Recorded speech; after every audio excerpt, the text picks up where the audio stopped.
ہر چند میری قوت گفتار ہے محبوس، خاموش مگر طبع خود آرا نہیں ہوتی، معمول احساس میں حشر سے ہے برپا، انسان کی تذلیل گوارا نہیں ہوتی۔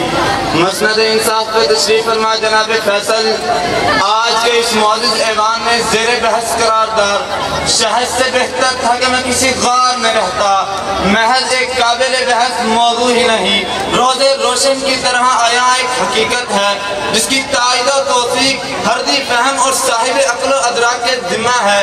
جناب والا یہ قراردار مرثیہ ہے شہری زندگی اور ناہمواریوں کی کہ جس نے انسان کا انسان کے ہاتھوں جینا تو بھر کر دیا، ماتم ہے ابن آدم کی تذلیل کا کہ جس نے مسجودہ ملائک کو پستیوں کی گہرائیوں میں دھکیل دیا، نوحہ ہے دمتوڑتی انسان اقدار کا کہ جن کو ابن آدم نے خود اپنے ہاتھوں سے زندہ درگور کر دیا، اور قصہ ہے سختی شرافت کا کہ جو اس ہوش ربا شہری زندگی کے وسناکیوں سے منہ چھپائے جائے پناہ کی تلاش میں در بدر بھٹکتی پھر رہی ہے۔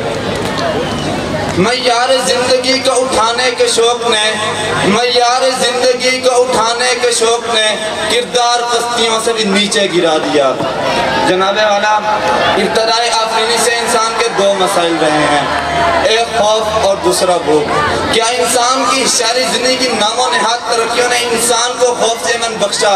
نہیں، ہرگز نہیں۔ اور کیا اس کھوکھلے تمدن نے انسان کے پیٹ کا مسئلہ حل کر دیا؟ نہیں جناب والا، بالکل نہیں۔ جناب والا، کیا یہ حقیقت نہیں کہ ماضی کا انسان صرف جنگلی درندوں کے خوف سے غاروں میں پناہ لینے پر مجبور تھا، لیکن انسان کی شہری زندگی نے انسان کے دشمن بڑھا دیے ہیں۔ انسان کے خوف سے غاروں میں پناہ لینے پر مجبور ہو گیا ہے۔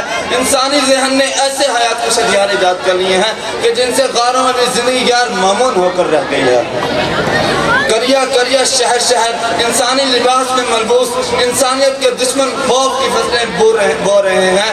ہر طرف چیخو پکار، ہر طرف نالو فریاد، ہر سمت آہو پکار، یہ خون آلود جبینیں، وہ آگ و بارود کی بارشیں، یہ دردناک کہانیاں، وہ علمناک مناظر، چیتڑوں میں تقسیم ماؤں کے لاڈلے، بے حسی کے جنگل میں تیرے تمام ترقی یافتہ تمدن سے، تیری مادی ترقیوں سے اپنے خون کا حساب مانگ رہے ہیں۔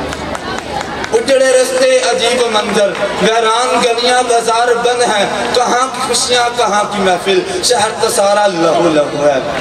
جناب والا، انسان کا دوسرا مسئلہ بھوک ہے۔ انسان مادی ترقی کے جذبہ میں عروج پر پہنچ چکا ہے۔ لوگوں کی اکثریت کے لیے دھرتی آج بھی بھوک کی فصلیں اگاتی ہے، زمین کی کوکھ میں آج بھی افلاس پلتی ہے۔ جنوبی امریکہ کے ساحلوں سے لے کر افریقہ کی زرپوش کانوں تک، بوسنیا کی حسین وادیوں سے لے کر بلوچستان کے سونا کے پہاڑ تک کے تمام مسائل امریکہ کے قبضے میں ہیں، کیونکہ باقی انسانیت فطرت کی اس غیر مساوی تقسیم پر مجسمہ حیرت و حسرت بن کر رہ گئی ہے۔ جناب والا، ایسے حالات میں شہری زندگی ترقی پر خوشی کے شادیانے بجاؤں یا عقل کے ان اندھوں کے فہم پر ماتم کروں، ظاہری چمک دمک کو دیکھ کر اس متفن سماج پر قصیدے لکھوں یا بے قصب مجبور کسانوں مزدور کی مجبوریوں کی داستانیں کہوں، قومی دولت کو شیر مادر سمجھ کر پینے والوں کی ضمیر فروشیوں کا پردہ چاک کروں، یا تقسیم در تقسیم کے میں سے گزرتے سماج کی قبر پر نوحہ پڑھوں۔ جناب والا، جب میں رہزنوں کو رہبروں کے روپ میں دیکھتا ہوں، جب مجھے سیاست کے ایوانوں میں ضمیر فروش نظر آتے ہیں، جب میری نظر عدل کے ایوانوں میں انصاف پر لگنے والی بولیوں پر پڑتی ہے، جب میں تھانوں کچہریوں میں ذلیل و رسوا ہوتی غربت کو دیکھتا ہوں، جب میں سماج میں ڈھونڈتی چپتی شرافتوں کو دیکھتا ہوں، تو میں یہ کہنے پر مجبور ہو جاتا ہوں کہ شہر سے بہتر تو میں کسی غار میں رکھتا۔ شکریہ۔